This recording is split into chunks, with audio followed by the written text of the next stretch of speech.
Well, good evening, and welcome, ladies and gentlemen. Welcome, and thank you so much for joining me this Saturday evening, the first of the 11th, uh, on this cool evening in the UK.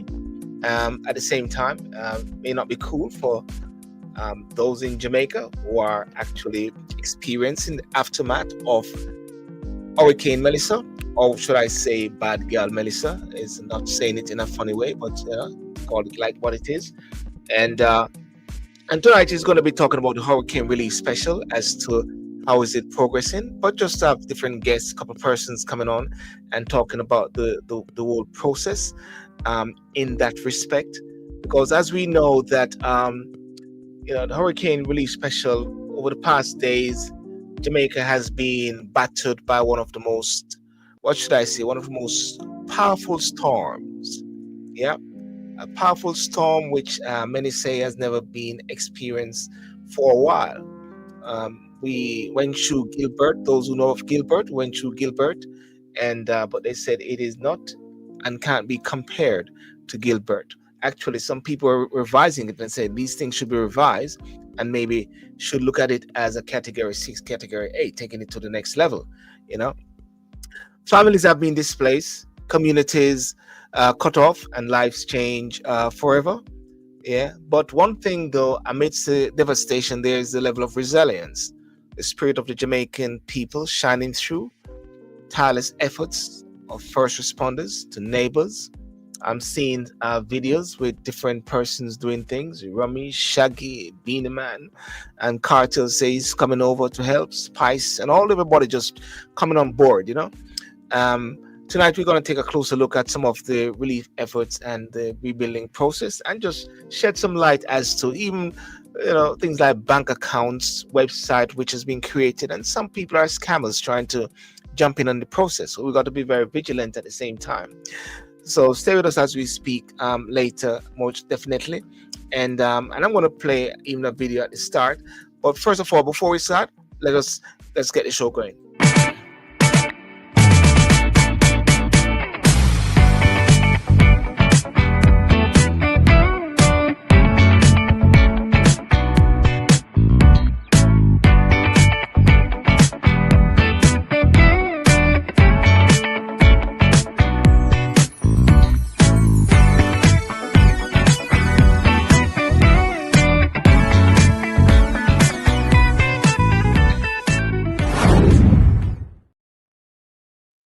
Yeah, thank you so much for those joining me on Instagram, TikTok as well, and Facebook and YouTube. Melinda, Belinda, and May, different persons. Thank you for. But let me just play this. I'm just gonna play something here, just so we can look at this, put it into a level of perspective. Let me just get this thing going. Won't play too much of it because of copyright issues, but I'll play this.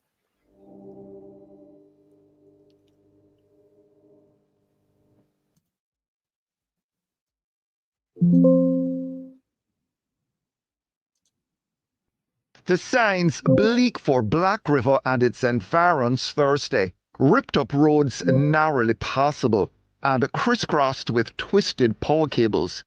Even the leaves gone in this mangled wasteland.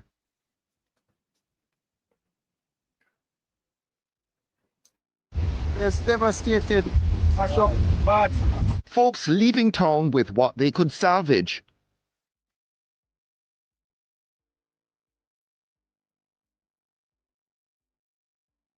It's not normal, boss. It's not normal. None at all. Believe me, I tell you. All three here can't come back. Melissa's impact felt by all, and despair already setting in. Is that we relocate or we rebuild?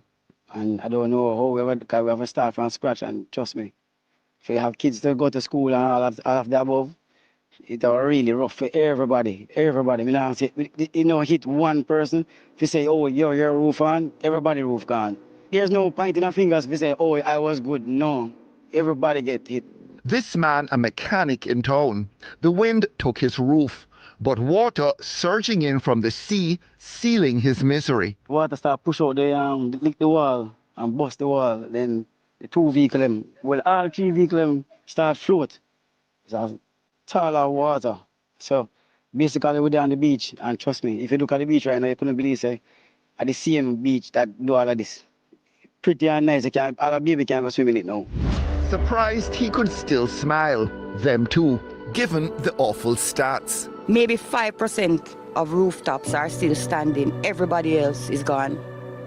This is a real disaster.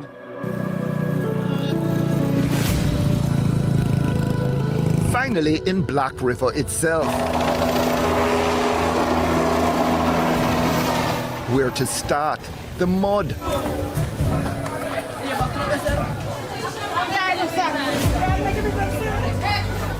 The stench, the desolation. And I can just see how the place look, brother. Eh? Brother, I don't even want to give you a conversation right now, dog. Just look on the place. Imagine the force that did this.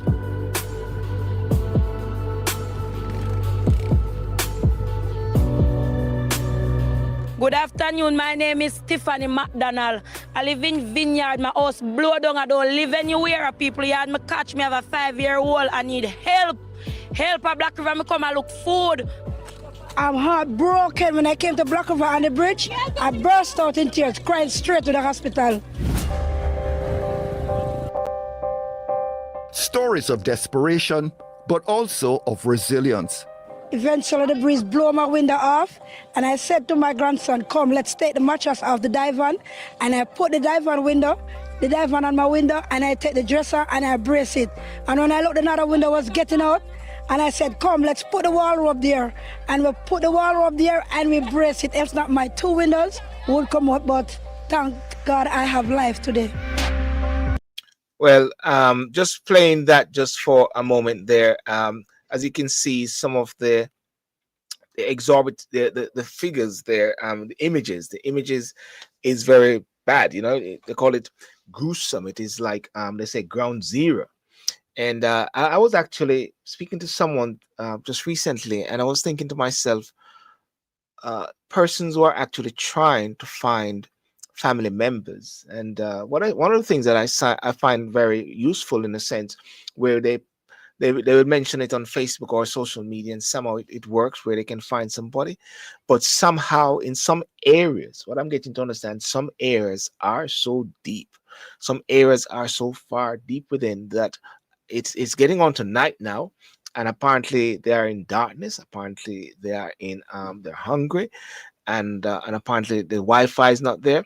But then at the same time, I saw this other video, and I see person like Ramesh, people like Shaggy doing things, and I think one of the interesting things about the Ramesh video was that they were singing the national anthem at the same time while they're going about putting things together. I'll just play this here.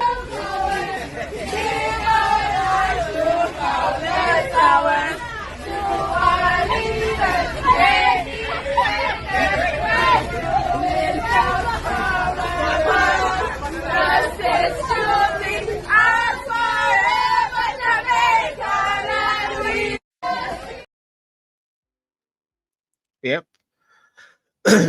Jamaica land we love. And they're about singing the national anthem and just doing the bits. But one of the things which is very concerning, though, is, and I mentioned this the other night, was I was listening to the minister, Minister Whitley, and what came out is that while the government has set out these websites, this website, supportjamaica.gov.jm, supportjamaica.gov.jm. It came to knowledge that there are about 28 other websites which are somehow trying to scam the Jamaican people, trying to scam persons who want to really help. And I just play a little bit right here for benefit here. And it's very important that we watch it, because a lot of people are saying they want to help. How can they make donations? So a lot of people will be moved by it. We're in the UK, wherever in the world, moved by wanting to help. But at the same time, you got persons who are also moved, trying to scam persons. And we find scammers everywhere. But listen to this by the minister. This is your first time with me. Good. And you have a very sobering update for us. So thank you, Minister, for being here. Thank you very much, Minister. Good morning, everyone. While Jamaica and the government tries to deal with the aftermath of Hurricane Melissa, we have some unscrupulous players, not necessarily within Jamaica, but worldwide, trying to take disadvantage of the situation. The Jamaica Cyber Incident Response Team, Jamaica CERT, is issuing an urgent alert to the public in Jamaica and worldwide regarding the emergence of fraudulent websites attempting to exploit generosity in the wake of Hurricane Melissa. Jamaica CERT's monitoring systems have detected multiple suspicious domains currently under development that appears designed to divert hurricane relief donations away from legitimate channels. In fact, up to last night, we identified 8 such sites, and just now it has been updated to 28 sites that are attempting to divert contributions, donations from legitimate sources. These malicious actors are creating fake websites with names deliberately similar to Jamaica's official donation portals. We have identified some of these domains as JamaicaHurricaneHelp.net, JamaicaHurricaneHelp.org, Jamaica-Hurricane-Help.com, MelissaReliefJamaica.net, MelissaReliefJamaica.com, MelissaReliefJamaica.org, SupportJamaicaGovJM.com, SupportJamaicaGovJM.net, and you recognize that the last two are very much similar to our official website.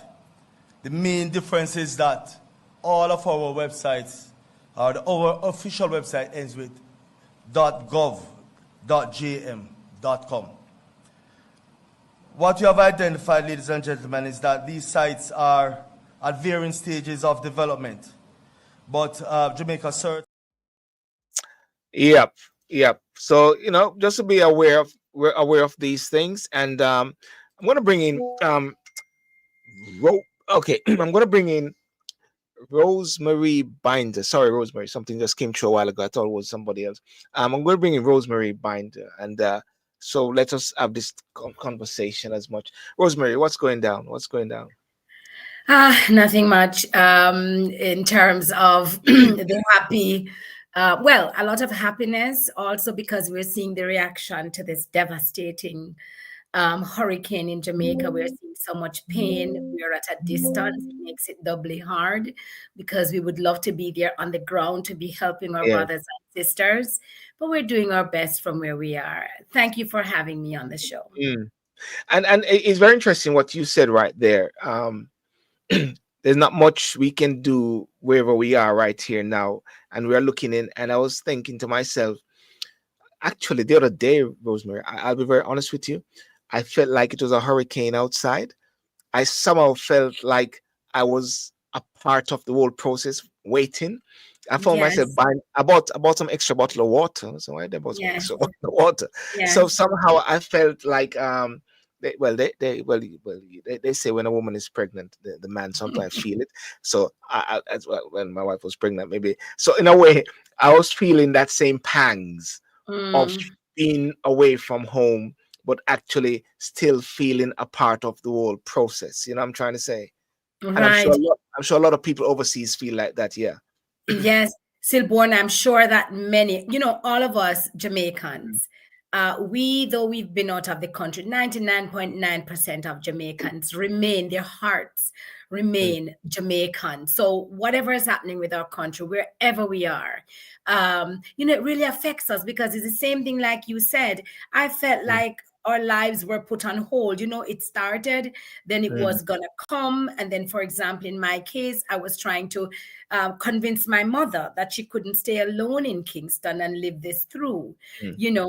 She would need help or to go to relatives. That alone seemed like it was just a very emotional thing. And I'm thinking of all the other people abroad with their families there, but this was what, how many days before the hurricane? Yes, And yes. then, just yeah, so we're feeling it. We're getting all the emotions, and especially when we can't hear anything, and we're living it through. The hurricane's hitting now. All of that is going on with us. And the whole aspect of people not, I think this is the heartbreaking bit, people not finding or getting information as to their families, their friends or so. That's very hard, isn't it, on people as at the same time. Right. We had, the pain of listening to people, Jamaican ladies and men, gentlemen, that you are in contact with, saying, I haven't heard anything, being so worried. And, everyone's there trying to help to see if we can get word. But then I heard a sobering voice from Dr. Rosalie Hamilton, who is on the ground in Jamaica. I asked her, I said, do you know of what's going on here or there? And she says, Rose, the systems are down. And that is why we're not hearing anything. So we have to have patience to wait, and that's really the hardest part. Yeah. One of the things that I was thinking about the other night, and I got a good mate of mine who is Roger Allen, licensed real estate practitioner in Jamaica, and is currently, he's from Jamaican Realty Limited, and we speak a lot about like properties in Jamaica, like building. And I was saying why some buildings go down and some buildings stay. Right. And we have been through Beryl, we have been through Gilbert. Is it something that Jamaica need to know really in preparation? Because we're in a hot spot in a sense. And we're in this hot zone in a sense. Yes. I'm gonna bring in. Well, what's your take on it before? What's your take on what I just said? My take on it is that this is a very, very important aspect of even going forward, and it should have been, a lot of this should have been implemented before. Now we can't cry over spilled milk. We're hoping that we're learning, but I think a lot of things are going to come up. The illegal people who build illegally, wrongly, they get cheaper materials, all that kind of things. Even with the amount of concrete that we're putting on what would normally be earth, we have to think of runoff. We have to think of all of that, the earth, enough earth being there to absorb, and so on and so forth, and where we build. So I think that's a big thing, not only for hurricanes but for other natural disasters, God forbid an earthquake. Yeah, well, I'm going to bring in Roger now. He proudly served as professional and industry as the second vice president of Realtors Association. But as you know me, I keep in touch with my brethren because he's my schoolmate. We went to school together, so I always keep close with my brethren. Them, especially they're from Ochi. Especially when they're from Ochi. Hey, Roger. I don't know if to say guilty or innocent as charged. How are you, Roger? And I am good. Yeah, you're on the rock. You're on the rock there. You know what I mean? And tell me, what was it like? Going through the build up and going through it and the after. Yeah. If I may be so able, other than greeting the viewers, it's nice to share here. I think, it was said as in the days of Noah, I think persons aside from Beryl, they used to say, oh, a system is formed somewhere in the west coast of Africa, and hurricane afraid of Jamaicans. But there was something about this one. The persons who were naysayers and skeptics, some of those very persons said something about this one, to write it, not listening to us. And you begin to see persons going on the road, taking it seriously. One of the things I think in the alert systems in this country, I must say I like it, working with the Met Service, the government, getting information up there, mobilization of the bodies like the private sector and otherwise, so persons just falling in line, and, schools being let out early, a day or two before that sort of thing, and persons being encouraged to secure their properties and all. It was quite interesting, and you see a lot of money, I can say, was spent, whether it was the hardware, supermarkets, you name it. Yeah, and of course you weren't on the North Coast; you were in Kingston. So is like Kingston was sort of saved to a certain extent. It sort of missed Kingston to a certain extent, isn't it? As we said on 2 or 3 WhatsApp groups, Person said, listen, we in Kingston should keep our mouths shut in regards to, I haven't gotten back electricity as yet or water. Yeah. I had to share with someone that, yes, I'm based in Kingston, but on Thursday, I ventured from Kingston all the way to Montego Bay. And I had to say to persons, listen, I think all of us in the diaspora knows where Rosal Greatos is from the entrance there, all the way to Iron Shore, the famous Iron Shore intersection. That is normally a 5-minute drive. It took me 50 minutes. It took me 50 minutes. Why? You have two petrol stations open, and one of them had 2 miles long, vehicles waiting to get petrol, a 2-mile long line of persons trying that. And interestingly, let me just put it in context. Ocho Rios to Montego Bay, you're driving through the parish of St. Anne, Ocho Rios, Runaway Bay, Discovery Bay, etc. Every 100 meters you drive, just think about 100 meters race. Every 100 meters you drive, there is a downed utility pole. When you go across to Trelawney, because I recorded everything, you're now seeing every 50 meters, there's a downed utility pole. And Silburn, and I saw the destruction there. And you know what the icing on the cake was? A resident of Trelawney who works in the hotel somewhere in Rosal Corridor, one of the hotels there, said, say, me all right. And the person them in St. Elizabeth, me feel it for. And that person encountered a lot of loss. And I think that was the appropriate context for persons to consider. Yes, that's where they lost everything. And I'm saying if Trelawney is going to take months or how long to get back their electricity, based upon what I see, with St. Elizabeth and Westmoreland. Yeah. It is very interesting. And the point that we were talking about, like, we have been through all these different hurricanes, Gilbert, Beryl, and now Bad Girl Melissa, as I call her. The housing, the buildings. What's your take? And because we're talking about rebuilding Jamaica and moving forward, many people are saying, "Oh, they're trying to create a digital city. It's a plan." I keep saying to people, I don't have the bandwidth to go down those particular routes. I mean, I think Professor Rosalie Hamilton said that to me in Silver, and I can't deal with those ones. No. But regarding the building process and these houses, what's your take on it, Roger? I must say, working in real estate, as a licensed real estate practitioner, I have the privilege and honor of interfacing with architects, surveyors, valuers, distinguished construction professionals, and the likes of that. And I would just share that one of the persons on my Realtors Association team, one of the committees I chair, this person is a spatial planner. Yes. And one of the things that they bemoan is that, we have certified spatial planners, but they said, how effectively is that being allowed to happen in Jamaica? Yes. Case in point, or cases in point, Silburn listeners, we're seeing too many communities in Jamaica that were not derived or were not birthed from spatial planning. How were they birthed? The capture land thing, adverse possession, somebody grabbing a piece of land because maybe, they can't afford it. And, some of the things involved there is that one of the best location for them is right on the bank of a river because they have free water there. But guess what? In terms of certain disaster risk management and also structural engineering, worst place you can be. I must give credit to a former mayor. I don't know if you're too young to know him, a man by the name of Mayor Desmond McKenzie, back in the day. Kingston.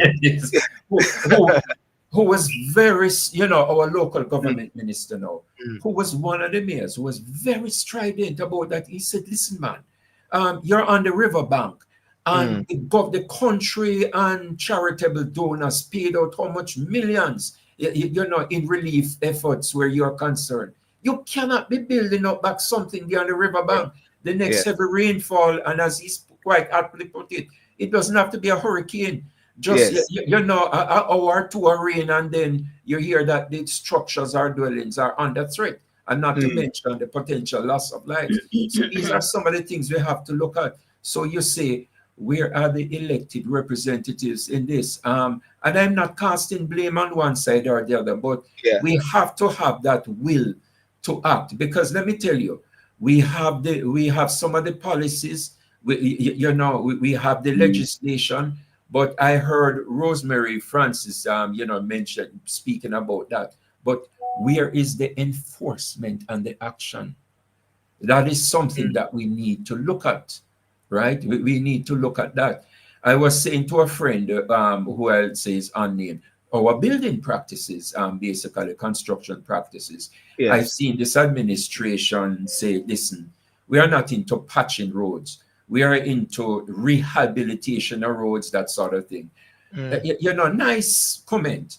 But, we want to see more in terms of the whole, engineering, civil and structural engineering standards in terms of, tell us about your sub-base, don't just dash mark on that sort of thing.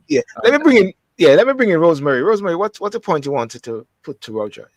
The point I wanted to mention, thanks, Mr. Allen, for joining us. It certainly is a pleasure. And thanks for bringing, an up-to-date report, also from Jamaica, being on the ground there. I hope that your family is okay and those immediate ones around you. My sister lost her roof, but she's so chirpy. Yes, but she understands that she has life, and it's, we have to have that energy and that will and that, desire to rebuild and believe that it's going to be a success, in the end. That's Susan, yes? Yes. Yeah. Go on.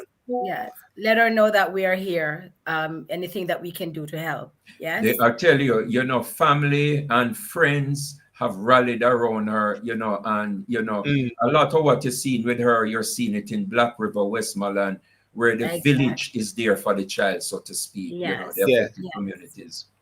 Yes. No, I was gonna ask you because, for example, that example of building on the side of a river, right? We most times we know that, or we have recognized, or the community has recognized that these structures are going up. We know things run in Jamaica like that, but I think there is a law. Is there a law governing where you can build? You know what I'm saying? Where you can construct us, I think, even if you're capturing land or so on, so that those, how does somebody do that and get away with it? Let me put it in perspective for you, and it's answered comprehensively. When you're putting up a building in Jamaica, right, and you clear the land and they do what they call grubbing, and shout out to my friends who are in construction, and you have the diagram. If there's one, you should have a diagram, even if there's no architect, a formal architect. Once you set the foundation, even of a 1 or 2 bedroom house, it stops, or it should stop right there, and the parish council comes to inspect and then saying, okay, because when they inspect, there is more than one thing they are looking for, to see that it's structurally sound. If it's going to be a bungalow, meaning there won't be 1 or 2 floors, and 2, the location, is it right on the riverbank? And so it is within their remit to condemn. It is within their remit.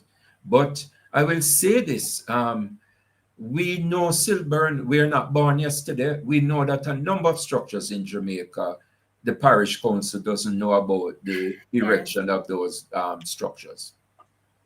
And you're sort of setting out something, Roger, about the flat roof and the different type of roof, which makes a big difference.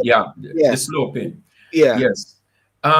One of the things that architects have in terms of wind resistant, there are a number of things. Like, for example, I stopped by a property in St. Ann on Thursday on my way back from, Montego Bay. And one of the things I noted, there is a building, a house. A part of the roof was damaged a few years ago, like 2 years ago, a tree fell on that section. So, you know, they replaced the roof panels, the zinc panels, all of that. And there were questions as to the quality of workmanship, that sort of thing. Here's the thing. Melissa came. That section, which was, you know, fixed or 2 years or less than 2 years now, Yes. it was ravaged. But the rest of the house or the roof that went up about 25 years or more ago, it is still standing.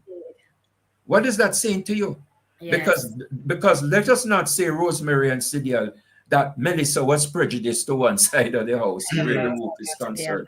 No, we know what the answer is. And I think we could look at that and say, you know, it's somewhat symptomatic of some of the construction issues across the island. Some of the persons will say, listen, be careful how if your roof is flat, and they use in terms of aerodynamics, you know, certain sloping designs, like which direction is the wind coming from, that sort of thing.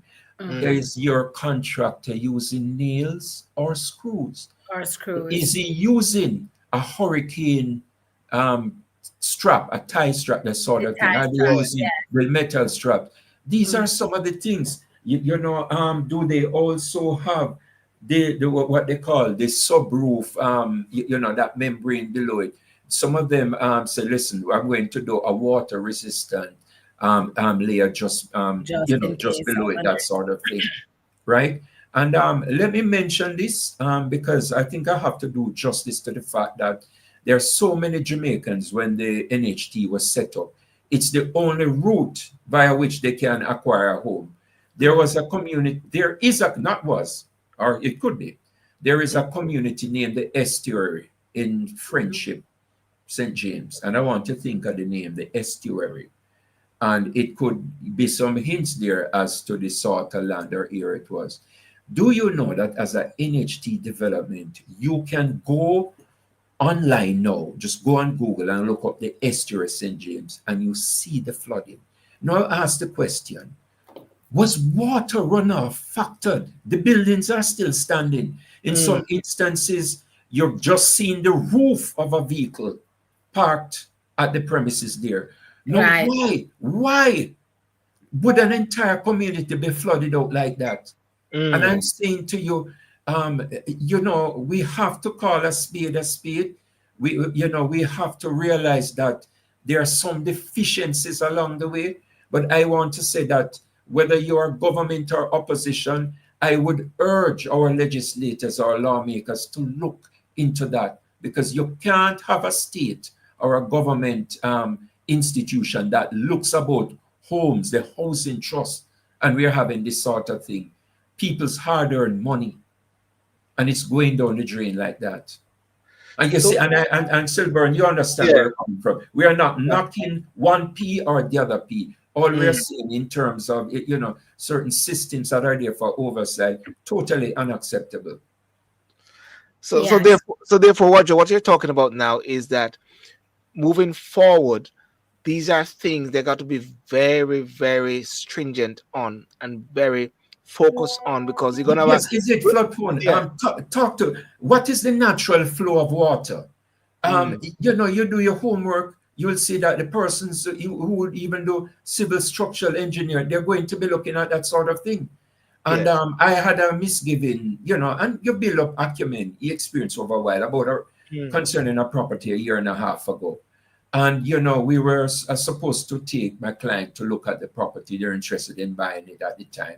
And they said, Roger, it seems like we won't be able to do it again on the morning. We're supposed to do it like at about midday or so. And they say it's raining heavily. And I said, no. I said, glory, I said to them, I am so happy it's raining. I said, it's one of the best times actually to go and look at a property, because you're going to see things that normally a trained professional have to see. And guess what? When we went there and we looked at it, they just turned to me and said, what's the next property we can look at? They're no longer interested in it, right? And let us talk about flooding and water runoff. Yeah, Can anyone here? I just wanted to answer this, Rosemary, and you may say I'm rhetorically facetious. Why is it with the flooding of roads? Why is it with the flooding of the roads? Why weren't we adversely affected by our toll roads? Is it because of the quality construction of the base, sub-base? Is it because they have factored good drainage and runoff? You will have people who are driving on the toll road with the onset or the coming storm, and they're taking videos, and guess what? You're seeing the blinding rain, but guess what you're not seeing? The water is running off the road. Yes. So we definitely need to look at these things, and Silburn is something you love to say years gone by. It doesn't take rocket science to figure out. Right. It doesn't take rocket science to fit the roads. Mr. Allen made a really good point. Roger, you did make a really good point, if I may call you by your first name. Of course. One of the things that was so interesting that you were talking about as it relates to how the structures should be and the enforcement that is needed. Do you think, why isn't this happening, for example? I mean, what do you think is a problem? I'm wondering what is at bay, what's at play here? Is it corruption, number one? And number two, I think that if I'm gonna invest even a little bit of money in a house, I think if I'm educated about certain things, you know what I mean? So maybe education is also something else that we really have to spend a lot more time in explaining certain things into home builders or future home owners, or those, to say that, look, you're not doing any justice to your home or to the length of time that you're going to have it, or its capacity to withstand a storm or any kind of disaster or natural challenges if you do so and so, or so it's also in your best interest. You're not just want to just do some what we call it shortcuts, or scoop around certain of the regulations and so on. So it seems like two things need to work together there. And where do we get a change in this? What can we do about this? I just want to say something. You see, Michael Mason there is an architect, and he's in Jamaica, and he does buildings. And he said a full published building code is needed for Jamaica, like in Trinidad and Tobago. Just returned from Jamaica. Too many roofs not strong enough. What do you say about that, Roger? Yes, Michael, you could be probably my new best friend in that regard. The only thing I'd add to that, Michael, is that sensitization. Some of the most successful chain stores in the US and otherwise, they create what they call a holistic experience, and this is coming from the 50s and 60s. Let me tell you what it is. When you go to, for example, buy roof, or like a zinc, they say, boy, I'm going to buy zinc or whatever. You go to that section of the hardware, and places like Home Depot were formed from this. They will say to you, listen, you see this zinc, this one is rated category 1 or category 2, that sort of thing. And you have ANSI standards or globally recognized international standards. These are roofing straps. So they're going to Rosemary Francis, who, is not in construction, but she's building her first home or dream home. So she is so happy that she's sensitized and enlightened in going to the hardware. So they say, listen, I don't know the contractor you're going to use, ma'am, but listen, you live in a country where it's susceptible. You have a hurricane season every year. You need to have these straps where your roof is on. Let them use screws and don't use nails when they're securing the panels, that sort of thing. And also look at the design, because somebody will tell you that the design of your roof is off, and even the material that you're using under it to secure it, that sort of thing. This is where we need to be. One of the critical things I'll say here, Michael, is that the local authority, aka the parish councils, very important, because people will say, for example, now when a parish council is approving the construction of a development, let us say it's a 6-story building, or whether it's a family home, are you convinced, are you certain that the persons, the technical committee within parish council, are we happy, are we okay that all protocols, all due diligence, all competent and professional parameters, were exhausted, before they came to a conclusion. Yes. Well, Michael, so you're correct. Someone just messaged me on TikTok and they said that they're wrong for that housing scheme called estuary. It means mouth of a river where the tide meet. Yes. So I gave you a bit of homework, and there was one in Clarendon a couple of years ago that had the same thing. It was flooded out. I don't remember the name, but it was literally, the housing scheme was below the level of the road. Right. That Silborn, sort of I thing. think I sent you a picture, Yes. the video of, yes. Yeah. So Rosemary, you saw the estuary. You've seen images. Yes, of a it. friend of mine, well, my cousin has her best friend living there. Thank God she's on the higher side, but every one of the homes down the bottom were inundated. I mean, And are we, Silburn, are we, Yeah. Rosemary and Michael, are we going to say, oh, it's bad girl Melissa? Or are we going to say, we have also fallen short, at Yes. at certain state levels, that sort of thing, Yes. in terms of our state agencies. Yeah, Because but when you have a state agency in terms of building codes and all, and especially now, you, the state, you are the developer. Yes. You yes, must demand more than that. yes, well, yeah. Roger, I'm mindful of your time now, yeah? So you Sure. have to go into this other meeting, and because I'm gonna have Professor Rosalie Hamilton gonna come on shortly as well. Rosemary, you had anything else you want to say? Roger, hold on, Yes. ladies and gentlemen.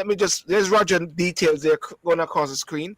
If Yeah. you want to buy properties in Jamaica, link with Roger or link with me. or in this time, yes, Silburn, very good, because Yeah. we said with the scamming that proliferates and Yes. persons trying to falsely claim the identity of persons here. Yes. Know your realtor, Yes. and one of the things we have done successfully, do you know that many of us are selling properties for persons in the diaspora, and Yes. some of the properties I have sold for even persons in the UK diaspora, they have not met me face to face, but because you have a licensed and certified industry practitioner, you can go to sleep at night, rested, assured that Yes. things are professionally, competently, and done with ethics and integrity. Yes. Yes. And Thank you. I just Sorry, wanted to Rosemary. add that, Roger, that was just such great information that you brought up. And the point that you brought up, that in order to, like Silborn said, we can't say big bad Melissa. Let's blame it on her. I think that we still have to look and really honestly evaluate what could have been done from not only governmental level, agencies level, all that kind of stuff. And please, we have to get to the point in Jamaica when we are talking about any kind of change for the better, that people get all upset that you're trying to say one group is worse than the other. I just think that Melissa should help us, even with this aspect of our building apparatus and how we build, to say, look, we can move forward better with practices that are going to be better for us all as Jamaicans. And we're going to agree and disagree until we get to the right thing, and not be political, you're a comrade or you're not. Please. The whole maintenance. Yeah, I think, and Cliff Hughes had mentioned it a week ago. I don't remember however long, but he was alluding to, he said, look at all the flurry of activity. There's a massive effort to now clean the drains with the pending storm or hurricane bearing down on us. Yes. We have to look at it. We have to look at everything. Let us not accuse Melissa of every ill that has happened here, but let us look, at our systems that we have in place that we need to enforce. Let we also look at where we have dropped the ball. And in many respects, it's not so much that you don't have the legislation, it's enforcement. And as I said to you, we really need to look at the local authority, because they play a pivotal part in what happens in the respective parishes. Thank you, Roger, so much. Thank you. Preparation. Don't leave it, Roger. Professor Rosalie Hamilton, good afternoon. How are you? Hey. Yeah, I'm good. I'm coping. Do you have anything you want to say to Roger? I don't know if you heard it. We were talking about the buildings and so like that in Jamaica. Anything you want to say to him about that? You know, as I listened, I think as a country we need to set a goal. I would say hopefully in less than the next 3 years, that no Jamaican, absolutely no Jamaican, live in anything called a board house. Yeah. And that we have to find a way to give, provide, enable proper housing infrastructure for people. That to me, that's one of the major lessons from the hurricane. This is just the beginning. Yeah. We know that hurricanes are going to increase in frequency and intensity. Yes. And where we can construct too, Professor, because some of the times you're designing something which is in a flood-prone area, disaster risk area, and we must have that backbone to say, no, it's not happening here. And I don't care if I'm going to lose votes or lose popularity, but we, the parish council, we are saying this cannot happen here, and it's going to be right. We have to start somewhere. Yeah. Roger, thank you so much. And we'll link up, yeah? Nice being on, yes. And I look forward to listening to Prof. Hamilton. Take care. Bye. Yes, sir. Cheers. Cheers, Roger. We'll talk, yeah? Yes, good. Thank you. Yeah. Well, Professor, welcome to the discussion. I know you're on the ground, and I said just jump in. Give me a good time. Let me just say, Rosalie hasn't slept. I can tell you. I say that if it wasn't for Rosemary, Francis Binder, and Silban, I would not be here. Yes. I am tired. I have not had very little sleep since the hurricane. I was actually working during the hurricane because I was one of the fortunate Jamaicans in St. Andrew that didn't feel the brunt of the hurricane, virtually nothing. Yeah. And so I used the time of the hurricane to plan. Yes. And we started planning as a foundation before, just when we started to get the warnings, because we were in the burial aftermath and we learned a lot of lessons from that. And so we started to just move in terms of those lessons learned, the relationships we established, the procedures, everything. And it has enabled us to move very fast. But I'm afraid that given the scale of this national disaster, that I must tell it feels like a drop in the button. Yes. It's very, very, very difficult. But we're pushing ahead. And what I've just put up there, if you can tell us about the relief, Melissa relief support that you are spearheading, Prof. So All right. So one of the things that we learned from last time is that a meaningful approach to the hurricanes and these kinds of events is a phased approach, because a lot of support, financial and otherwise, floods in for the first few weeks of a hurricane. Yes. And then over time, it dries up. But the reality for the people who are affected most is that the solutions and the rebuilding process takes much longer than 2 to 3 months. In fact, you will notice on the flyer that there are 3 groups that we're aiming at. The first is just food packages to families, individuals and families. That's the basic food package. Yeah, right, exactly. And for as little as $20, we can put food in people's hands that will last them a few days, right? And water. And water, absolutely. The value of the package is much more than 20, but we've subsidized it with the company and the work we do. Yes. All of the funding goes to supporting the actual products in the bag. Yes. But we can't forget the disproportionate impact of these events on women and children. And so we're already getting reports of women, children sleeping in cars on the tarpaulin, those kinds of things. The tarpaulin is just, they're open to vulnerability. And last time when we were in Hurricane Beryl, we had an expert from the UNFPA who has a whole program on women in disasters and how to protect them and how to help them. So we're leveraging those lessons that we learned from her. It's Mary Oyello, and she actually was in Jamaica, and she literally visited some of the disaster areas and with us, and we spoke to women and so on. So we understand some of the needs of the women at this time where they're vulnerable to abuse. And of course, women have, hurricanes doesn't stop menstrual cycles. So we have to make sure that their pads and children need feeding and so on. And so we have some of these kinds of things, Vaseline and, things like that in the packages for the women and children. And importantly, number 3 is, from my perspective, the lifeline to recovery, because we have to support entrepreneurs who can find answers. They can create something out of nothing. That's who entrepreneurs are.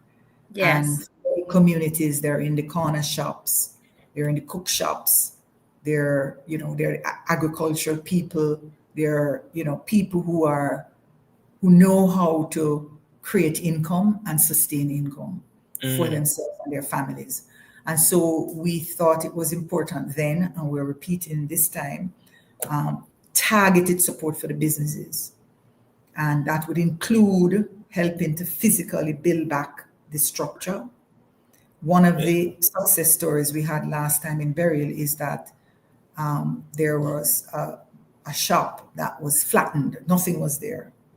Just the concrete base, because it was a wooden shop. And, he understood that he couldn't put it up. He couldn't put up another wooden structure. So he took his time, and we worked with him and supported him until he built a physical structure, a concrete structure. I'm hoping to go and visit him as soon as I can to see how he fared, because I expect that he would have been impacted as well. And I suspect that physical concrete structure may still be up. We'll see, because we know you just had this conversation about how few building, even concrete structures, can withstand a hurricane category 5. However, we know that there are, even in those most hard hit areas, they're depending on the wind and so on, some concrete structures survive. So I'm hoping that his did. And that was an important lesson of how to rebuild. And we were supporting him on that. So we want to ensure that for the businesses that we are working with, we can help them to put back concrete structure. And importantly, the point was made earlier, maybe in a relocated area, because if you're in a flood-prone community and so on. These are long-term issues, because access to land is a big deal, right? And of course, we can't support somebody who's putting up a concrete structure on somebody else's land. Right. So, Prof, one of the things that I find a challenge is because a lot of people are asking me to send them information where to donate and so like that. And sometimes people sending me, oh, there's my GoFundMe. And I say, I can't endorse certain things, Now, with yourself and what you're doing, I endorse you totally. And that's why I bring you up. Tell us now, how can people in the diaspora now support? I got the email right, which is there. And I know. Please go ahead. Okay. I know the question you're going to ask. Okay, go for Dr. it. Hamilton. I'm in the diaspora. Yes. And I am a big supporter of this this charity. I've known Dr. Hamilton for a very long time.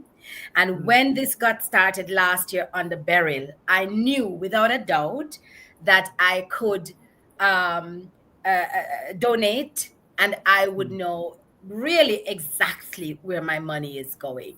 I could tell friends about it. I remember Dr. Hamilton would send pictures and stuff, and I was telling her, you know what, you don't have to. We never posted anything like in the public, look, we're donating, because we understand people's pride and things Yes, like that. yes, Now, I've yes. donated, I've had friends donating. We're organizing donation actions through my newspaper. Now, German people want to know they're dealing with credible people. I have no qualms. I have read everything about this organization. They give you follow-up when you ask them. Everything is transparent, what they're doing. And so for me, this is today, for example, these were packages being picked up today by someone to take to a village in Trelawney. I mean,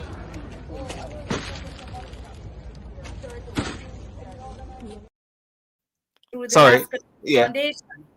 So when it comes to, and we'll keep doing it, and we're going to try to do so much more through the Alaska Chin Foundation under directorship of Professor Dr. Rosalie Hamilton. We've been singing it overall. Because I would like to know where my funds are going. Yes. Well, my question back again is, how can what's the best way now that persons can support or send funds through? Because Okay. So there are two ways really, and I know that your audience is mostly in the UK. Yeah. But so we did send out initially a link that can enable individuals in the US to get tax exemptions for their charity, and that is through the American Friends for Jamaica. They are Yes. our fiscal sponsor, and we collaborate with them, and so they are set up to provide that charitable support, tax exemption support. For you in the UK, you could still use that link, but you could Yeah. also send funds directly to us, and the email and the phone number, you can WhatsApp any of those phone numbers Those are numbers there, there. Yeah. and we can send you the account. We have a pound sterling account, and it can come Yes. straight to that account. And therefore, I will give you all of that information. I don't have it on. I must tell your Yes. listeners that I'm coming straight from the factory. I know. Earliest I've been home for the last week since we could leave my house. So I just came straight here, and so I don't have all this information readily available, but we can definitely send an account number, and it comes to us quickly. And I want to assure your listeners that not only do we use all of your funds directly, but we support your funds. For every dollar you give us, we give you nearly another dollar. And I said nearly because it depends on what particular products get in the box. Sometimes we have to substitute. We've been doing substitutions already. So although we have a list of things that we can tell you will go in there, when we are actually packing and on the ground, sometimes we have to substitute. And there are times when we do more than is in the package. So it's fair to say that we almost or sometimes more than match your contribution. So we are adding to what you do, and all of what you do go straight into those packages to people. We cover all our internal costs. We're a big company. And in fact, just today, Lassel's wife, the major shareholder of the Lasco group of companies, was with me in the factory. She wanted to see exactly what we're trying to do, and she provided even more support than what I already have. So the company, together with the foundation, is able and capable of providing the support. But I think everybody can understand that our resources are not limitless. And the scale of support that is needed, no one company, no group of companies in Jamaica can match it.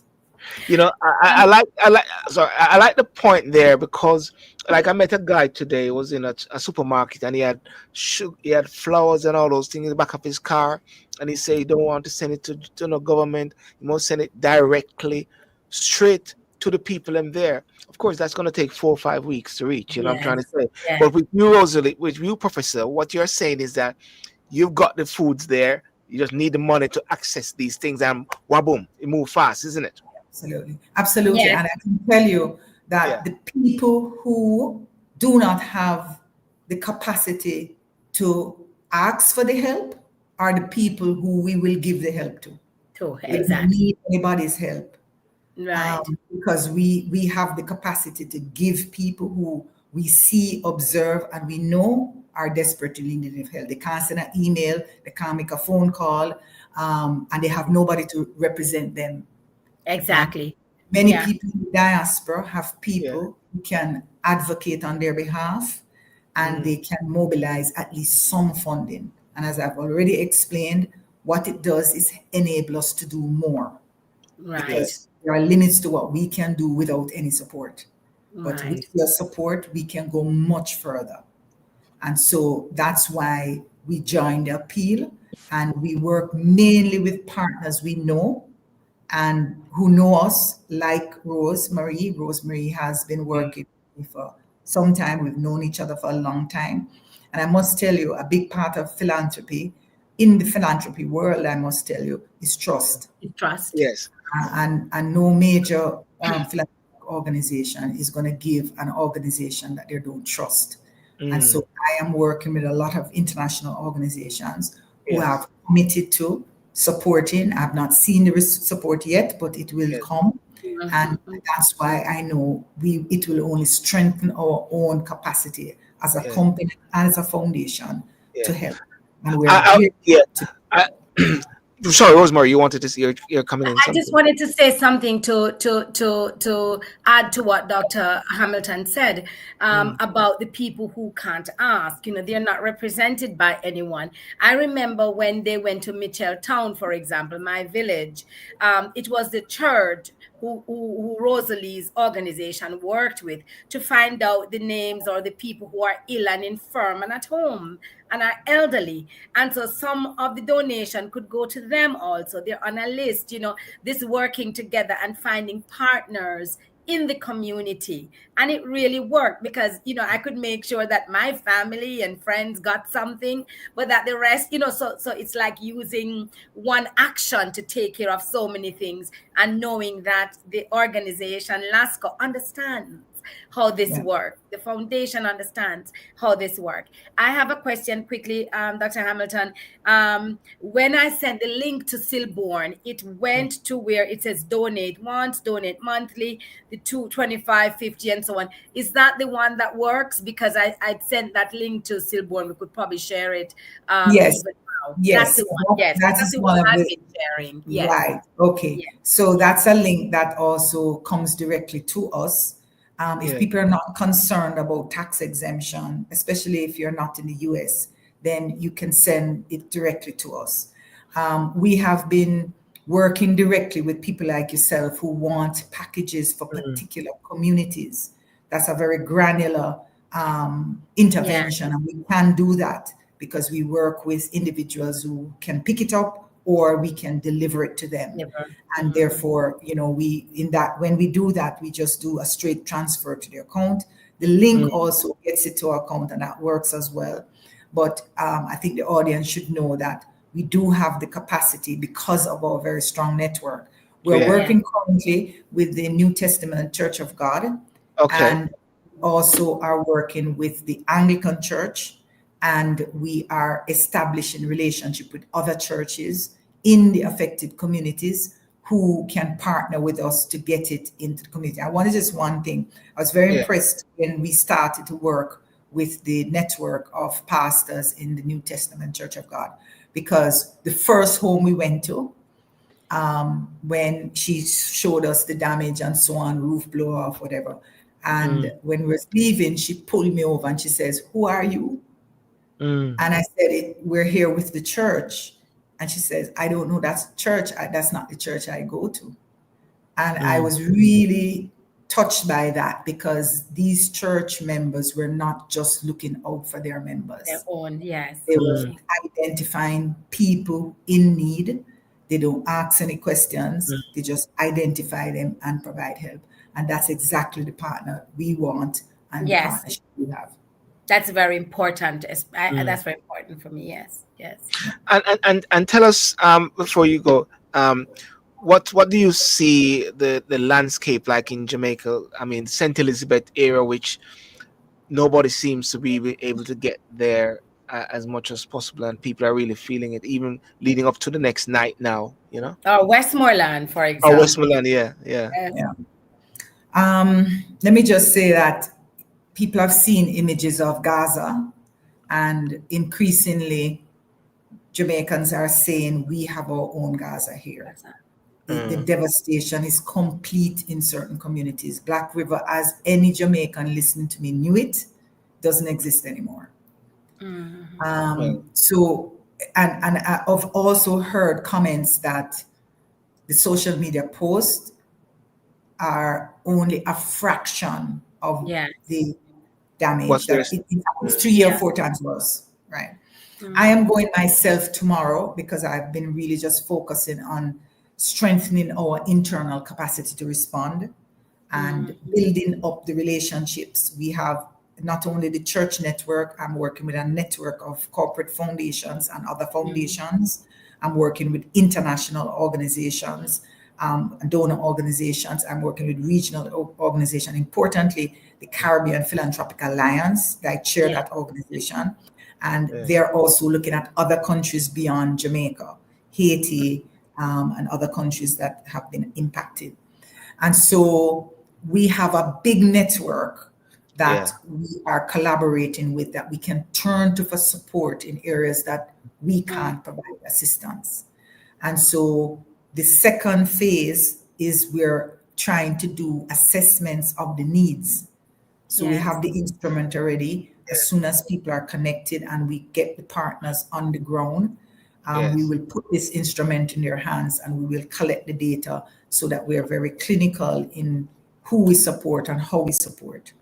And then the third phase is really that rebuilding restoration stage. That's, I would say, a month away, because right now, the need, at least for the next month or so, people just want food and shelter. And so we're responding to that. And then we do intervention, especially with the businesses, over at least 6 months. And we're planning this year to do it for 1 year, where we stay with the business, help them with the rebuilding. That includes not just capacity to sell, but the psychological, strength that they need to rebuild. It's not easy. And so we do that, and we have that ongoing intervention for at least a year. So that's our plan, and that's how we plan to respond to it. You know what is very beautiful? What is very beautiful is all hands on deck, which is coming on. You're seeing Ramesh, you're seeing Shaggy, you're seeing Beanie Man.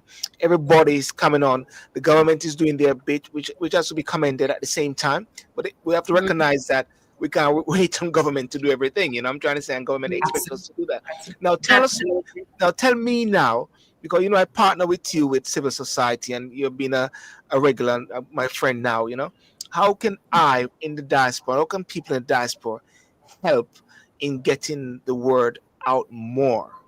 Because people are asking me.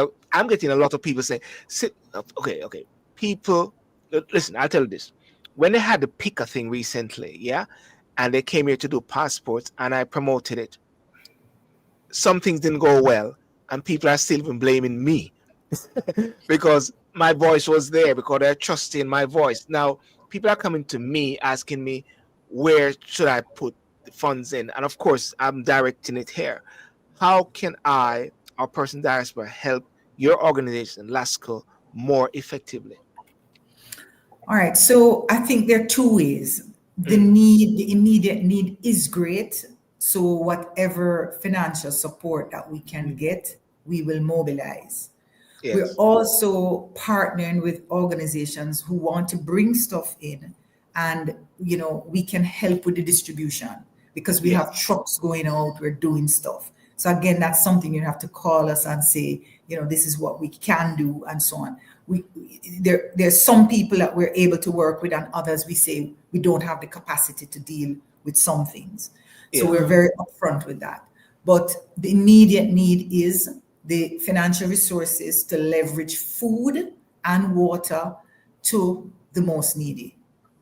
Now, the other thing that I think is very important for the diaspora, and I think the diaspora is well placed for this long haul, because it's about your friends and your family and your country.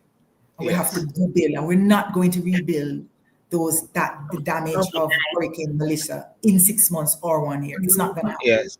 Right? So, and even the emotional well-being of so many people will be shattered. So we have to find a way to sustain the support. So don't feel bad if you don't make a contribution now. If you can, in a month's time, in 2 months' time, in 6 months' time, we'd be grateful, because the need will persist. Christmas is coming, and already people are saying, boy, they must save up for Christmas, because they know that it's going to be a terrible Christmas for some people, and they want to help people to at least have a good Christmas. So that's another way. Just pause, hold your savings, and respond. So you have to see it as a two-pronged approach: immediate support that people need, and as well as the long-term support. And you know, yeah. And you know what? I was just thinking the other day, that Jamaica is a hustling nation. At the same time, taxes, people in the market, all of that dried up now. And it's not a thing whereby they can get benefits, or okay, they can get maybe remittance from persons. That is what you're talking about there. Those persons who are not able to sustain themselves. Remember, let me say that about 90% of business people in Jamaica are micro and small businesses. Yeah. Let's just put that in our heads, right? Yeah. So a significant number of people, we're talking more than 500,000 Jamaicans, are just self-employed. Yeah. Now, what does that mean if you can't run your business? Your family can't be fed, because your family is relying on your income. That business doesn't exist. Yeah. You're not in a job that is going to give you any protection. Many of those small businesses have no insurance. They're not even contributing to NIS, nothing. Now, the thing is, somebody has to pay attention. I know the government is doing their part, and I know that they have their eye on that sector. JBDC is an organization that we know, we collaborate with. And so we will be collaborating with them, the state agencies, to help. But as you said, Silban, we know that the state can't do everything. Yes. And so we have to find effective partnerships to reach the people who need it most. And so that's our plan for the long haul, to use the partnership network we have to provide the kind of support that our entrepreneurs need. This is the backbone of Jamaica, small micro businesses, and therefore they need the help most. A lot of the medium, even big businesses, they have insurance and so on, and they'll find a way. But the vast majority of businesses will need help. And we are focusing on giving them as much attention as we can as an organization. No, that is very powerful, and that is commendable. And ladies and gentlemen who are watching, remember to share this as much as possible. And I'll be sharing this video as well and cutting certain sections of it in short clips as well. Prof, you're gonna sleep now? Yes. Actually, I'm not. She's not. She's not, because I do have a lot of paperwork to do tonight. If I may remember. If I remember, I remember speaking to one morning at about 6 our time here, right? Or was it? Yeah, something like that. It would have been 6 our time, I think. She was just going to bed. 6 or 1 o'clock. But it was just like a time when you realize she's going to be back up again after just a few hours. And I asked her, please make sure that you're getting some sleep. Yes. I'm trying, but I am motivated by the fact that no pain, no lack of sleep, no hunger, nothing that I feel comes close to what many So I just do as much as I can. and we have so much work to do. This is just a process now, because there's so much more things that we were having plans to do on in Jamaican governance, Yes, constitution yes. Absolutely. reform, and all those sort of things. But Absolutely. all of those Absolutely. has to be put on the side now, isn't it, Prof? Absolutely, absolutely. We have to just focus. I know that there's been a lot of criticism with the government and so on, but this is the time to hold hands with Yeah, our government. yeah, That's the yeah, only government we have. The people yeah, of Jamaica spoke, and we have to hold hands and yeah. just strengthen our collective capacity to do as much as we can. I must say, I've been watching Mr. Vaz, and I'm so impressed by him. I must say, Darrell, is it Darrell Vaz? Yeah, just watching him just really going out there and doing things, and we just we take the politics out. Everybody is trying. Everybody's trying, Everybody is trying. Everybody's doing their Everybody is best. trying because even Flaws when and he all. even when he sort of spoke too strongly to that Yeah, lady yeah, at the yeah, airport, At the airport, yeah. he has to be safe. We can't do it. He said, just do something. Just then it going to stop the plane from come down. And we're like, poor Mr. Baz, he just wants his thing to be going. But safety and that we have to wait. Things Yes, have to be done fast, we know. Yeah. yes, yes. yeah. Rosalie Correct. said something. Rosalie Mm, said something very important, if I may interject. yes. That now that we need to really hold the hands of our government, support them, and Mm, make sure that we're gonna go forward, right? And I have this big dream of seeing the government, which is the ruling party, and the ruling party, yes, and the opposition, them holding hands, and all of us holding hands together. mm, And I know that that would be just a powerful thing, not only for the world, but for our people. yes, They're Yes. yes. seeing that. They see us come together. So I'm not stopping dreaming. No, no, Yes. no. I'm hoping Prime Minister Holness saw my post on his Instagram today. I got flack for it, but me not care. Me said, just imagine it. It would be priceless. So Yeah.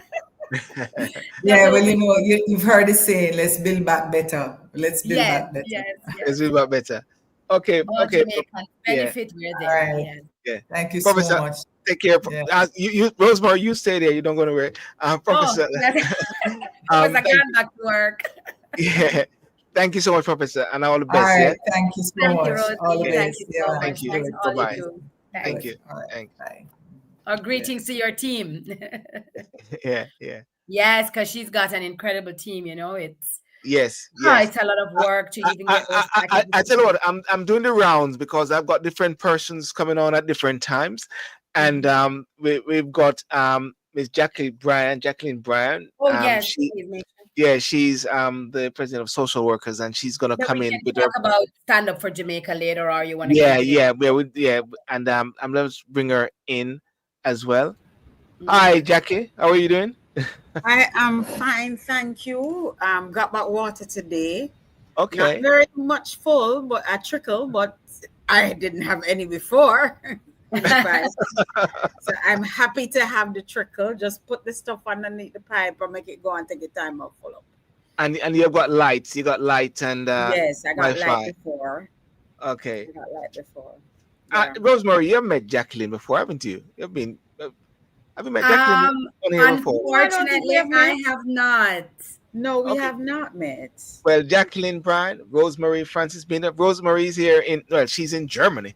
Yeah, yeah, yeah, Wow. yeah. Wow. And I'm a few hours ahead of you, Jackie. yeah, Okay, okay, she's a connecting force. She connects me with Yeah, everybody, you know. that I discovered during COVID that I Samantha Gooden had a workshop Yeah, online, and I discovered that I'm what is called a connector. yeah, So we seem to be, yeah. in terms of That's going through great. it. Hmm. Yes. Jacqueline, tell us what was your experience, and tell us about the sort of relief efforts that you're in support of as well. You know. All right. I normally, well, like right Mm. now, I'm home alone, but Yes. my birthday was on Friday. So Happy two of my belated. past students, yeah, celebrating 60 years. Yes. Two of my past students from Haile Selassie High School came. One of them, she did food, so she said she was going to come.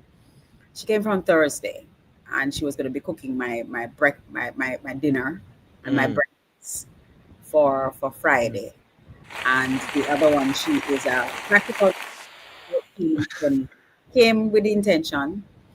So they ended up staying here up until yesterday was what? Friday. They were here up until Thursday. Mm. So I was very happy to have them because I would have been home alone, and it was wonderful because in the darkness we play hide and seek. What would you read like? Big, we had fun and we did some very childhood games, right? Uh-huh. And, Uh-huh.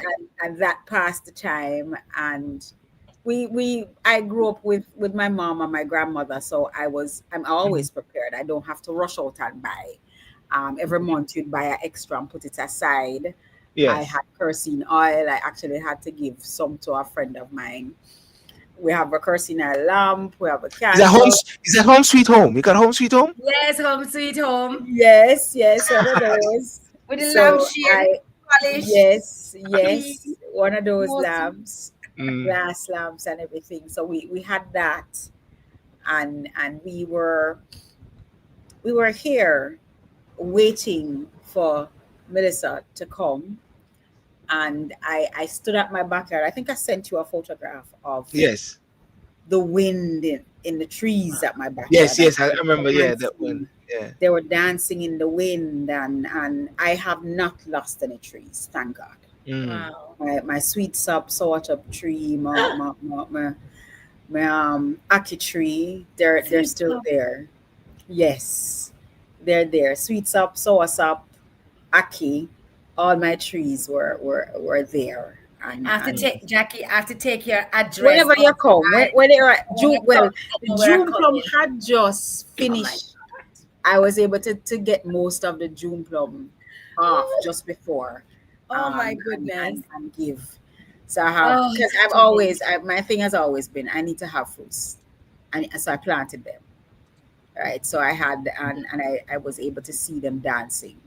wow. So Portmore, we had rain, and I tell people when rain fall at Portmore, everywhere in Jamaica rain there. Mm. So once we have rain, that means everywhere else in Jamaica is having rain. We were without lights. We were without. In front of the picture. That's my backyard, Rosemary. Wow. That's my All the fruits, backyard. you can see or feel everything that's there dancing. Yes. I'm a banana tree, I'm a Bananas. planted tree. This Where's the there one mango is the tree June to the plum. ackee So tree to some the said right? it had gone. Yeah. But you know the interesting thing is that when I speak to Jackie late in the night, you're hearing and sometimes when we're talking, you're hearing on while I'm doing the show, the Peeny Wally or that sound. You can hear it. I can hear it in your background. You know when you're Or the speaking to cricket. me. Or the, That's and what is I it hear. The Peeny cricket. Wally or the And cricket? you know, Silvern, Yeah. from Wednesday, there was no penny wally. Yeah. There was no birds. I have cats, Uh-huh. and they're in the gazebo at the back. I did not see them. Yes. Oh, they're dogs that you hear walking up and down the community. They disappeared from Wednesday. Wow. No birds. The birds, I heard them yesterday morning. Because them become, if me and them have a fight, you know. Me and the birds them have a fight because them are go for the knees, the they have fruits. kneesberry and they're going Lord, for the sweet Neesberry sap. did it. So me have to make sure say me pick them when them just not get them in my house because I'm not get none because the bird are gonna eat them. And if So- you pick them too early, them get floxy. Exactly. So me have to watch them. So I mean my cherry was laden with kneesberry and I only got 2 because the birds eat all of them. Wow. But I have to give thanks. I've been coordinating as part of, I wear different hats. I'm the guidance counselor for Haile Selassie High School. I am a preacher in the Methodist Church, and I'm the social worker. So I am getting calls from different persons. The first call I got was somebody was the immediate, who was a president, former president of Jaswa. She's now in Florida. And she was calling me as a social worker, but also a member of the Methodist Church, to see the linkage between the churches in Florida and Jamaica. So that was the first call I was able to get, because my phone was having sporadic internet connection. It was on and off. So she actually left me a message. I missed the call, and then I messaged her back, and that was how the calls were not coming in. Yes. Calls were not coming in at all. So then I got called from New York, wanting to know what is happening. And I got called from the diaspora. I had Rosie Powell, Yes. who have a podcast, who was messaging me throughout, and Patricia, who's a One Step consultancy, social workers from the UK, who were messaging. Oh yes, yeah. One step. Yeah. To find out what is happening on the ground in Jamaica. So I had that. So in between, whenever the messages, the calls could go in, so we would be doing that. And then I started getting messages from here in Jamaica. What is happening? I spoke to Bishop, who is the Bishop Bengushe, who is the head of the Jamaica Council of Churches, and he's also the Bishop of the Methodist Church. And what they are doing now is sending out for persons to do assessment, to say, send back in to them what is happening on the ground, what is happening here. And we are getting, I just got a voice note from a social worker who lives in Mandeville. Her sister is in Westmoreland, and she sent me the devastation. Jamaica Observer went down. She is a woman who raises 300 chickens. She was only able to save 12. Okay. House, her roof is gone. Her car has been damaged. Her chicken coop has been destroyed. This is her livelihood. Everything is gone, and she just does not know what to do. So that is a social worker saying to me, this is what is happening in my family in Westmoreland. I was gonna say, a friend of mine sent me a picture of where they put their chickens. They put them in the house. Yeah. She had moved hers. She had moved her chickens. She had moved them in the house. The whole roof gone, everything gone. Oh wow! Everything, mattress, clothes. The wind took some of her clothes, and she collect clothes, and I wash them and throw them on her car for dry. At this point in time. Yes. So the St. Elizabeth. Yes. Two members of my two colleagues from Haile Selassie High School live in St. Elizabeth, so they would come up on a Monday and go back down on Friday. We have 3 members of our staff who are in Clarendon, and they would do the same thing. They would come into Kingston on a Monday and go back down on Friday. We have not been able to speak to those 3 female staff members in Thompson Town, Lesterfield, Summerfield area of Clarendon. Have not received any. Thompson Town is Yeah, and I know Thompson Town. That's a landslide area. Yeah. Wow. When rain falls under normal circumstances, it's impossible. So a member of staff said she spoke to her before, and her phone was losing power. So there's no communication for those 3 in Clarendon. We've eventually got a message from the male staff member in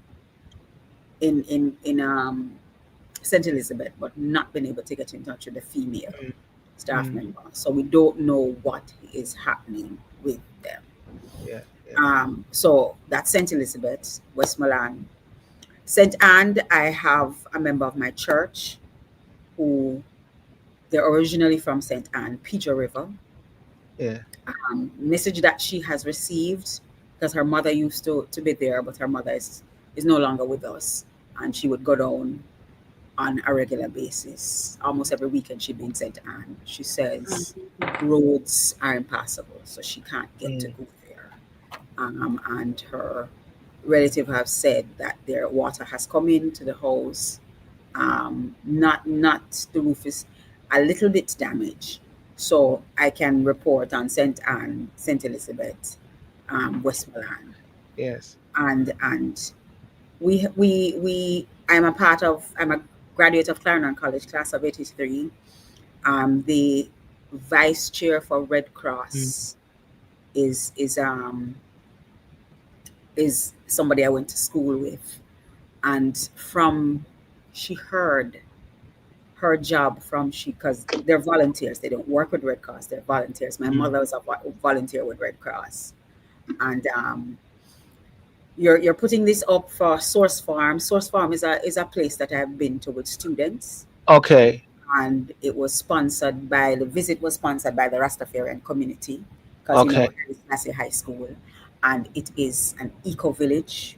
They do dome houses out of mud and clay, and this is where you can help Source Farm community. They have schools going to visit to see what they're doing and how they're being sustainable, and so on. So where are they based? Sorry, I missed that. They're based in St. Thomas. Oh, St. Thomas. Okay. Yeah. Okay. They're based in St. Thomas, so they're in need of help and assistance. And for them and what they and there was also farm up. Farm Up. Yes, Farm Up. That's another group of eco farmers in Jamaica, returning residents who have been here. Returns about 12-15 years now. They've been here and set up Farm Up, and they do eco farm, and I'm trying to remember which parish they're in again, but they are asking for assistance as well.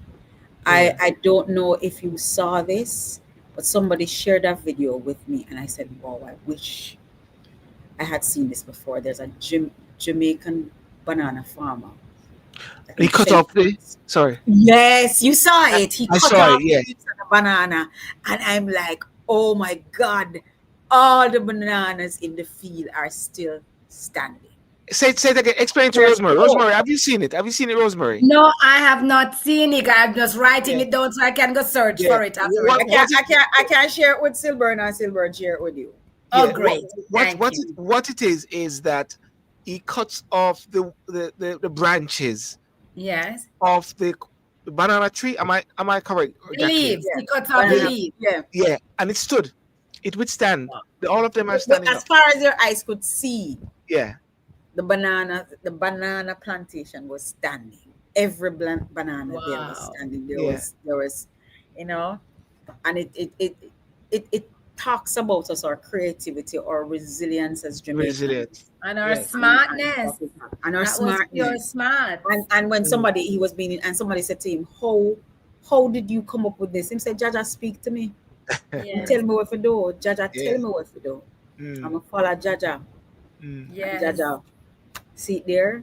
And the other man, I mean, whoa. We are going to be having food insecurity because it's our bread basket that has been affected. Yes. Because most of our foods come from the south, which is St. Elizabeth. Westmoreland.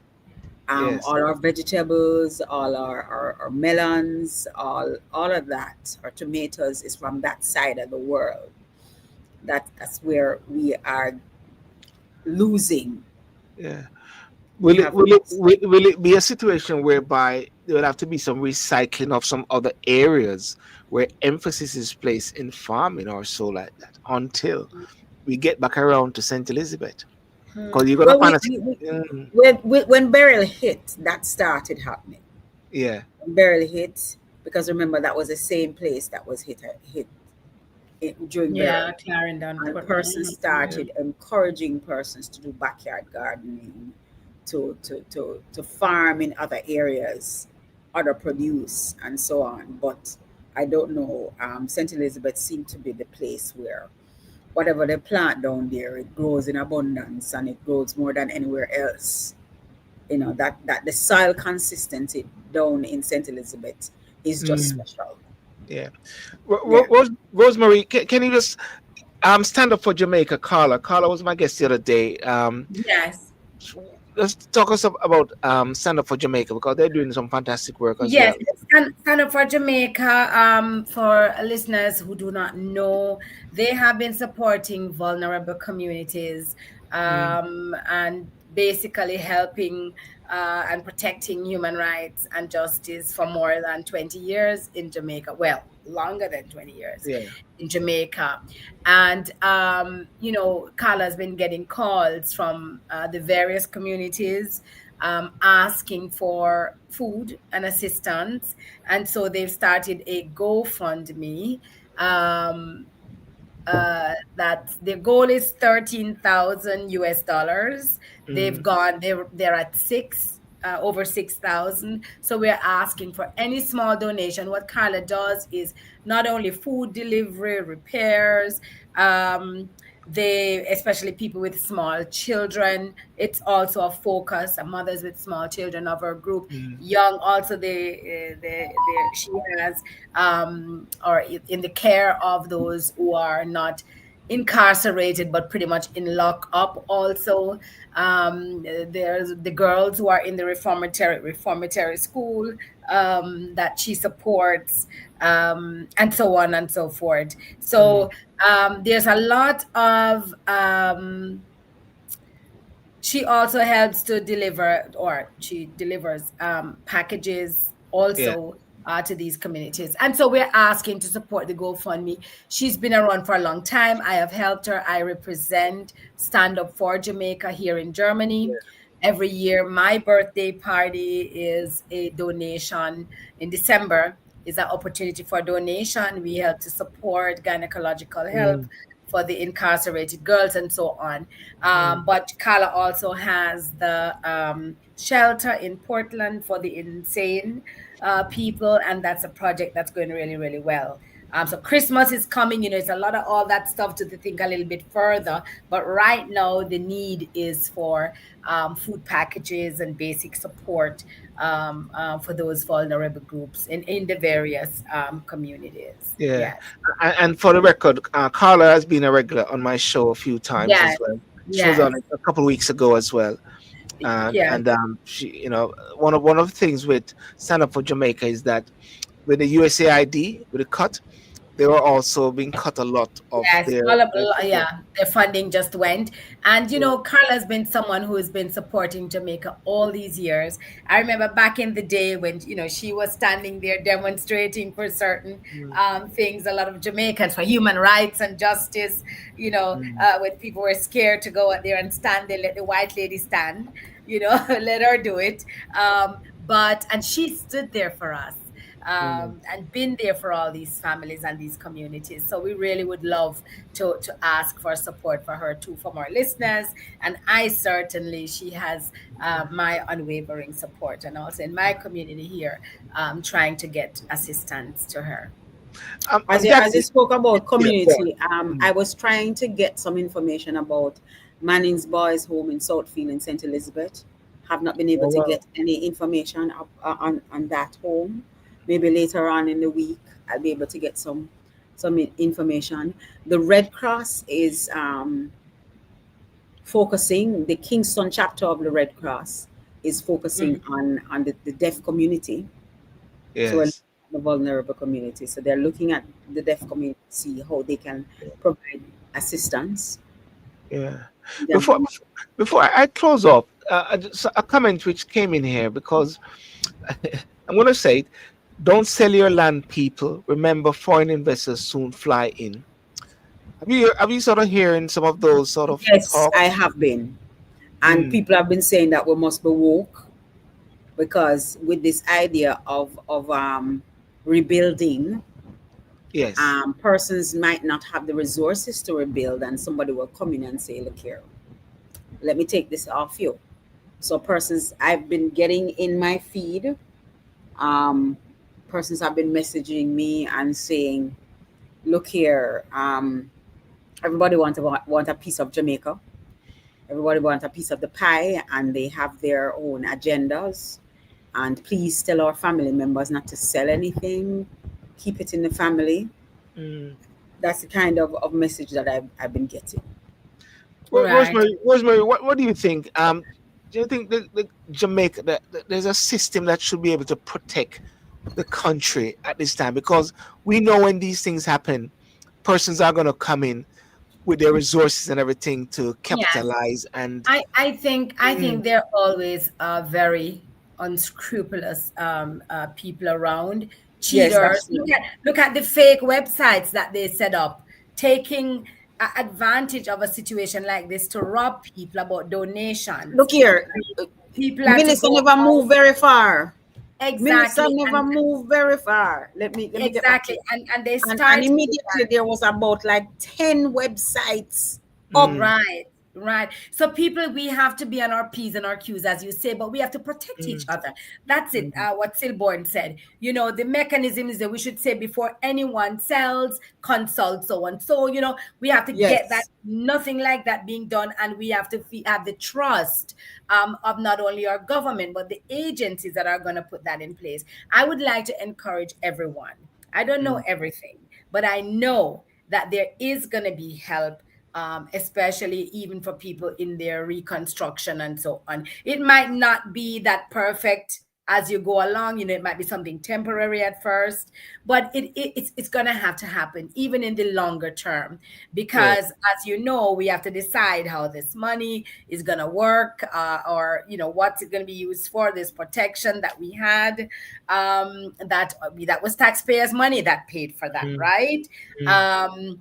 All these things, we're getting a lot of support, and so that we're not encouraged first thing to just take the easy way out. It might seem like the easy out, to just sell. And if that happens, we have to understand that Jamaicans are going to be also very not necessarily angry, but very very unfriendly probably towards those people coming in. And we really need that stability. We have to look out for each other.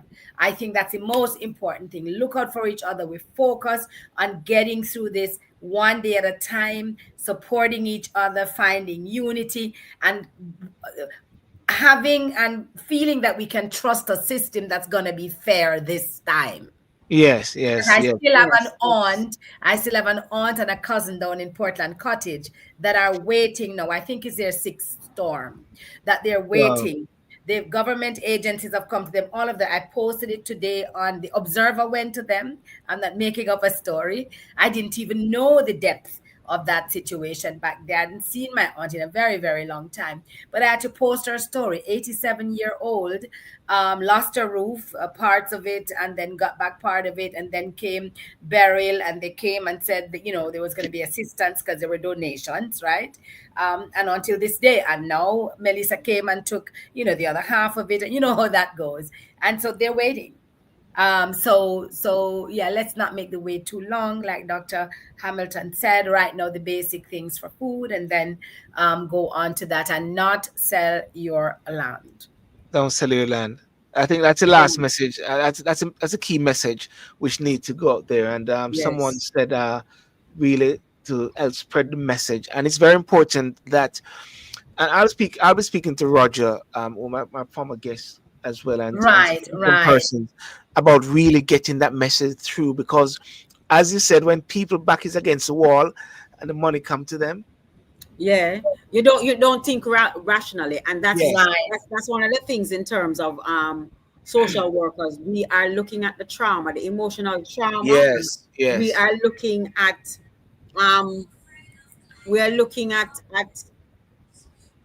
persons coming in. And what is the emotion that you have? Because the fact that your roof is gone, is something, right? The fact that you have lost everything. This is like when somebody dies. So the grief process is going to be needed to be addressed. Start all over, So we're going to have to do that. Jacqueline, May I ask you a question? I know that there's my niece, my cousin, Tashna Mohan. She is working with a group that's also a friend of ours that's also working at creating spaces within these disaster zones temporarily for children so they can play, or so that they can, do arts and craft, because that's this big part. Yeah, That's the there. expressive therapy is which is arts, dance, drama, and music is something that we use as as as As therapy, yes. as So I'm therapists. asking, I'm wondering, you said when the people come to you in this situation, is there possible, or are there possibilities, or are there plans to go to some of these communities? We have had conversations um, with some universities in terms of social workers, and we are looking at. But then one of the things that was said to me, some of these social workers themselves are in the situation where they have lost a lot. So we have to look at who is available in terms of Kingston. The Yes. Council of Churches have reached out that they need counselors to be on a hotline, so that one, if somebody wants to pray with somebody, two, if somebody just wants to talk to somebody about their experience Right. and what has happened to them, the availability. So we're going to be trying to coordinate that to Yes. And see that how just we gave me can an get idea. individuals, how we That can just get gave me an individuals idea, to. Jacqueline. That Yes, just gave me an idea. Maybe we will talk further, because that just gave me an idea when you said online counseling, yes, because Yes. that's also something that, as long as people have connection, you can, yes, anywhere in the yes, world, you can do that from yes, you can. social You workers can. and therapists. That's Yeah. great. Yeah. Yes, Thank you because so I've much. been speaking to a social worker from New York. She Right. is Jamaican. She has returned to live in Jamaica um, a year now, but she just went up to finish some Some things business. Take care of some with her things. business and she missed it. She Yes. missed Melissa. Yes. So she Yes. went Yes. up. So she and I have been talking about, how can help happen? How can this go on? And we have social workers all over. Yes. Yes. Jamaican social workers. We have social work. There's a group of social work educators, some persons who are retired. So we can pull on that and Can see how we mobilize. can Yeah. Yeah. mobilize what we can mobilize in terms of our assistance with Because Great.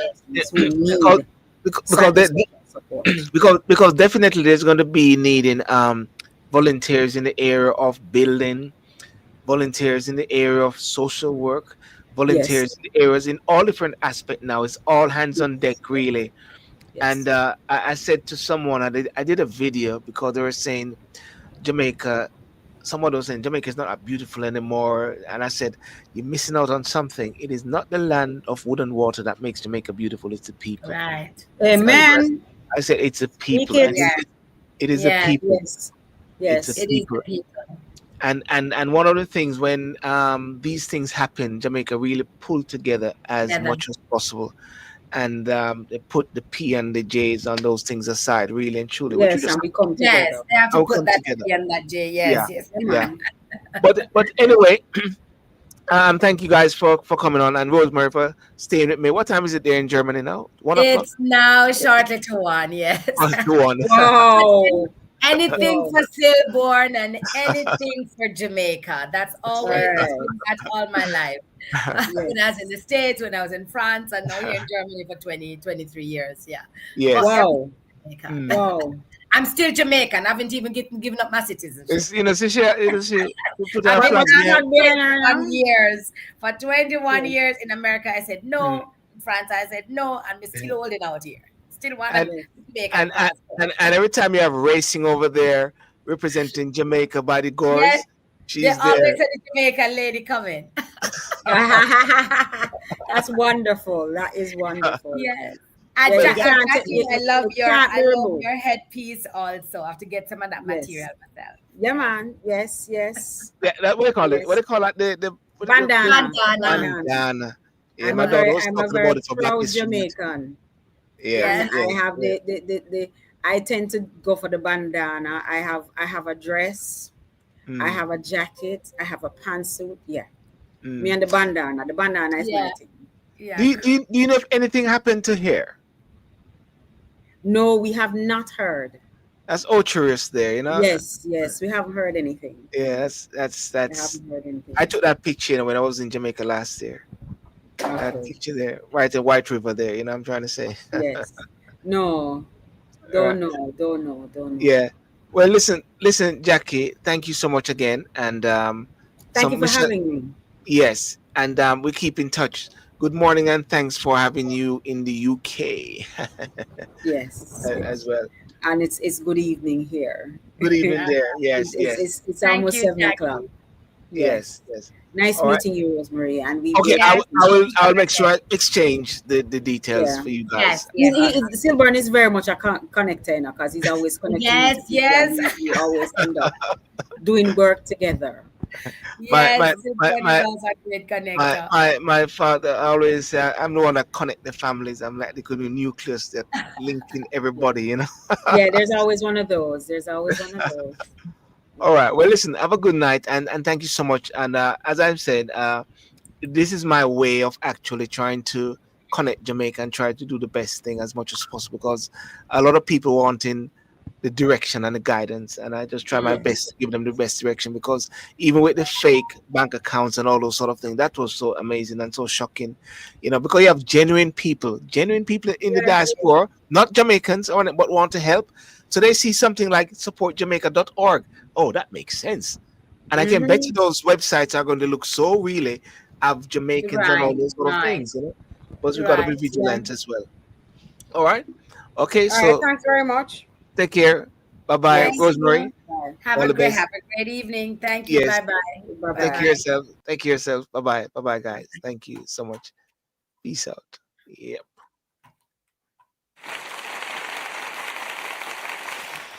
The applause for you, Rosemary. All right. Cheers. Cheers. You can get rid of me now. Okay. Okay. Cheers. Cheers. Bye bye. Bye.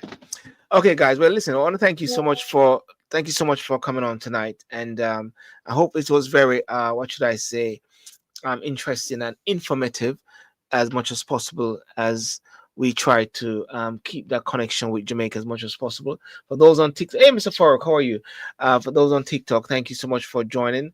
To us and everybody, Clive, I'm not going to say to us. And for those on Instagram as well, want to thank you so much for joining as well. Then Miles, Dan Watson, British Baines, and everything. Let's hope that it was really helpful. And remember to do share and support the different charities, especially Professor Rosalie Hamilton, the work that she's doing down there as well, and to be very vigilant as to the sites that you go to. There's something that I saw, and I think I'm just gonna uh, do that here, because I I was looking at something a while ago before I go. I was looking at the what I said, list of disaster relief items for the general public. That is there, that is going around. That is something that we people need to look at as well. Government of Jamaica suspends import duty on GCT on hurricane relief items. There's also something I saw in Croydon, hurricane relief for Jamaican volunteers needed. That is for people to pack bags and everything like that.